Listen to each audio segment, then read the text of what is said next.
हर हर महादेव सभी को। कैसे हैं आप सभी? उम्मीद करती हूँ सभी स्वस्थ और एकदम मस्त होंगे। तो सबसे पहले ये बता दो जी, खुश कौन कौन है इस खुशखबरी को सुन के? खुशखबरी ये कि अंशु जो है वो अपने मम्मी पापा के पास वापिस चली गई।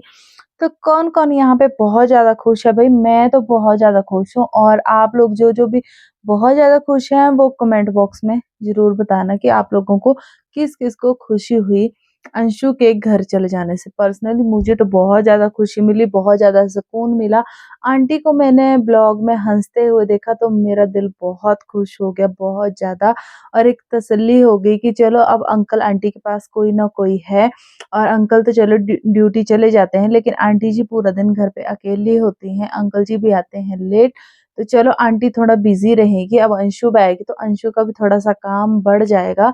तो आंटी जी थोड़ा सा अपनी लाइफ को बिजी रखेंगी अब, क्योंकि एक बच्ची होगी घर में तो उसके साथ तो जाहिर सी बात है वो आएगी जाएगी, उसकी टेंशन होगी, कभी कुछ तो आंटी जी बिजी रहेगी, उसी में मस्त रहेगी। बहुत ज़्यादा खुशी हुई, और ऑगी को देख के भी यहाँ पे मुझे बहुत ज़्यादा खुशी हो रही है। और ऑगी बहुत ज़्यादा खुश है, आप लोगों ने देखा होगा वीडियो में, ऑगी बहुत ज़्यादा खुश है। लेकिन कई-कई लोगों की जल रही होगी बहुत ज़्यादा, मुझे पता बहुत ज़्यादा, क्योंकि कल देखो अंशु की भाभी जी भी भई बहुत ज़्यादा, जो इतने दिनों से एंगर इश्यू था ना उन्होंने छुपाया हुआ, वो कल की वीडियो में निकल के आ गया था। जहाँ उन्होंने अपनी सिस्टर के लिए बहुत सारा वो बोला ना कि मेरी सिस्टर को लोग बोल रहे हैं कि तू यहाँ पे क्यों पड़ी है, तू यहाँ से चल जा, उसको बहुत गलत-गलत कमेंट कर रहे हैं। तो भाई मेरे को सच में ही नहीं कोई कमेंट है वहाँ पे दिखा। हाँ, मैंने सच में रीड किए थे। पहले तो मुझे उनका चैनल पता नहीं था, लेकिन आज एकदम से उनका चैनल सामने आया, फिर मैं लगी देखने, मैंने बोला यार ये तो वही है। सब्सक्राइब तो मैंने नहीं किया, स्क्रीनशॉट लेके रखा हुआ है मैंने। तो अब मैं तो प्रमोट नहीं करूँगी अपने चैनल पे। ख़ैर जिसने नहीं देखा उनको भी धीरे-धीरे पता चल जाएगा। तो वहाँ पे तो ऐसा कोई कमेंट नहीं, एक आधा कोई कमेंट होगा जिसमें लिखा है कि दीदी जिज्जी आप क्यों पड़ी हुई इतने दिन से यहाँ पे, अब अपने घर चले जाओ। तो भई रिकॉर्डिंग की देवी बोला जाता है मेरे से भी कभी-कभी। मैं बोलना नहीं चाहती पर क्या करूँ, निकल जाता है मेरे से।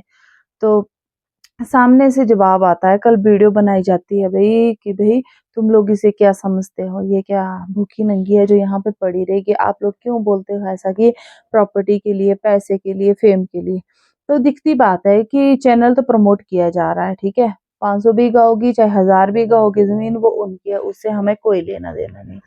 किसी को कोई लेना-देना नहीं। अगर किसी ने आपसे क्वेश्चन भी किया तो आप प्यार से भी जवाब दे सकते थे अपनी जनता को कि भई क्यों रह रही, कब तक रह रही, क्या है कि यहीं रह रही है हमेशा, वो आपकी दिक्कत है, वो रहे ना रहे, उससे हम सभी को कोई प्रॉब्लम नहीं है। लेकिन ये इतना से क्वेश्चन का प्यार से भी जवाब दिया जाता है, लेकिन कहीं न कहीं हमें भी दिख रहा है कि एंगर इश्यू आपका फिर से उठ रहा है। वो क्यों? मुझे लग रहा है आज की वीडियो देख के तो आपका एंगर इश्यू ज़्यादा हो जाए, क्योंकि अंशु तो अब घर चली गई, तो शायद आप कुछ ना कुछ नया सोच रही है अब करने का। तो रही जिज्जी की बात, आपकी जिज्जी की बात, तो भई वो तो बहुत अमीर है, तो मुझे नहीं लगता कि उनको यूट्यूब पे भी आना चाहिए था, उनका चैनल प्रमोट होना चाहिए। क्या करेंगे फिर यूट्यूब पे आके जब इतने अमीर हैं, 500 बीघा उनकी ज़मीन है कि 500 एकड़ क्या-क्या बोला। तो मुझे नहीं लगता कि उनको आना चाहिए यहाँ पे। तो भई इतनी सफाई देके तो प्यार से भी सफाई वैसे दी जा सकती है, लेकिन नहीं, बिल्कुल नहीं। क्यों? क्योंकि अभी जो है ना कुछ टाइम ये कंट्रोवर्सी का ना खुद नहीं है वो कर रही है खुद को। मतलब पीछे-पीछे हट रही है कि अभी सास-ससुर का नाम मिल लिया कई दिन से, कंट्रोवर्सी स्टार्ट कर देती है, फिर 4-5 महीने चल पड़ती है, फिर सास-ससुर और अंशु का नाम लिया जाता है। तो इसी तरह से जैसे कि आपने बोला अपनी वीडियो में कि भई ये पैसे की भूखी नहीं है, इनके पास बहुत खेती है, ये बहुत अच्छी है और डाउन टू अर्थ है, ये दिखाती नहीं। तो ऐसे ही तो हम आपके ससुराल वाले मायके की तरफ से भी तो ऐसे बोलते हैं। जो आपकी सासू माँ है, उनके मायके से भी तो ऐसे बोलते हैं।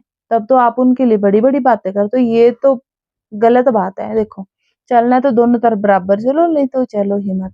अब देखो अपनी बहन के लिए तो इस तरह से बोल दिया, जब ससुराल वालों की बात आती है तब आप बोलते हैं कि आपकी सास के मायके वाले भूखे हैं, नंगे हैं, वहीं पड़े रहते हैं, प्रॉपर्टी हड़पना चाहते हैं, पैसा, जायदाद हमारे हक का वो खाना चाहते हैं।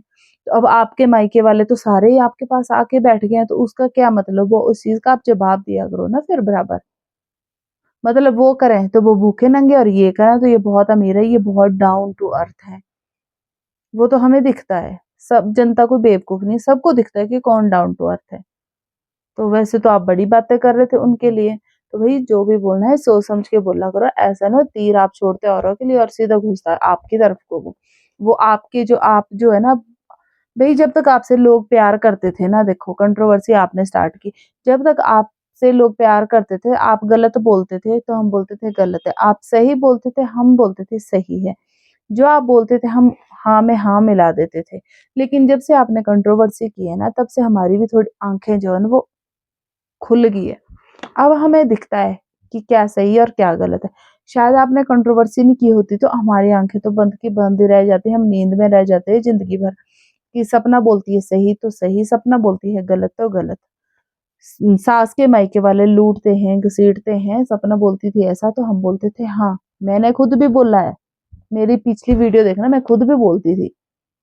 लेकिन जब से इसने कंट्रोवर्सी की है सपना ने, तब से मुझे अब मेरी जो आंखें खुल गई, मुझे दिख रहा है कि मायके वाले तो यहाँ भी पड़े हैं, वहां तो फिर भी कम होते हैं, इतने होते नहीं, कभी कभार आते हैं मिलने जुलने। आजकल तो अब लाना छोड़ना है तो भाई वो तो करना पड़ता है, इतना तो बुजुर्गों के लिए करना पड़ेगा।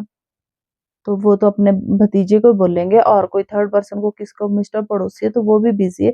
जिसके पास थोड़ा टाइम होता है वो आ जाता है और बात कर लेता है, इनकी हेल्प कर देता है। तो मतलब ससुराल वाले कुछ भी करेंगे, वो भूखे हैं, उनके पास कुछ नहीं है, वो जायदाद के लालची हैं। और आपके मायके वाले तो आपकी पूरी जायदाद हड़प के बैठ गए हैं, तो ये लालची नहीं, इनमें प्यार है, इनमें एकता है।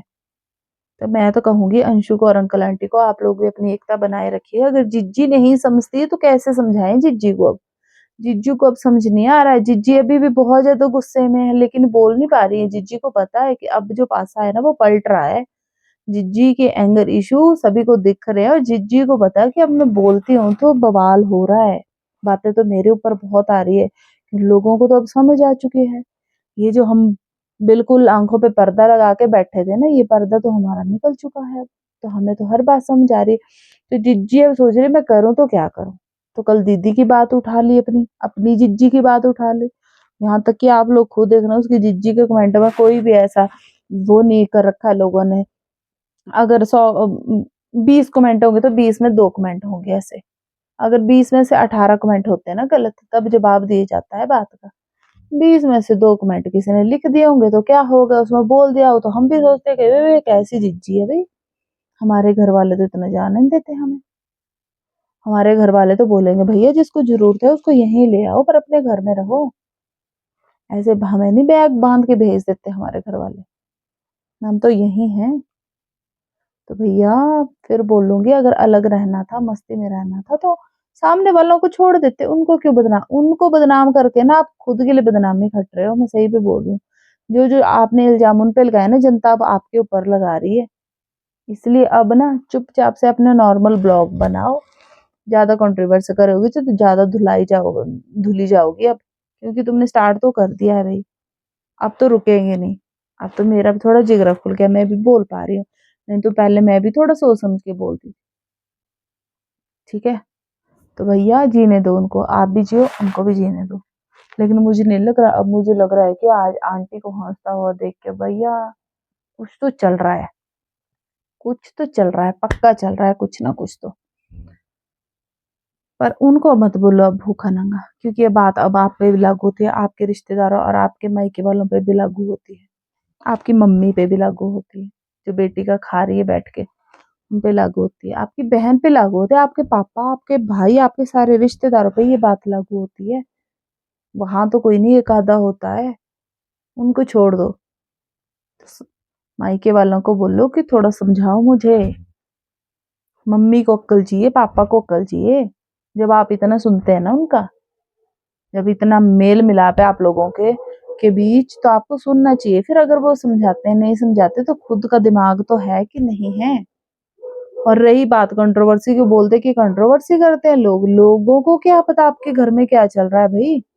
कंट्रोवर्सी तो आपने स्टार्ट की, हमने तो नहीं की स्टार्ट।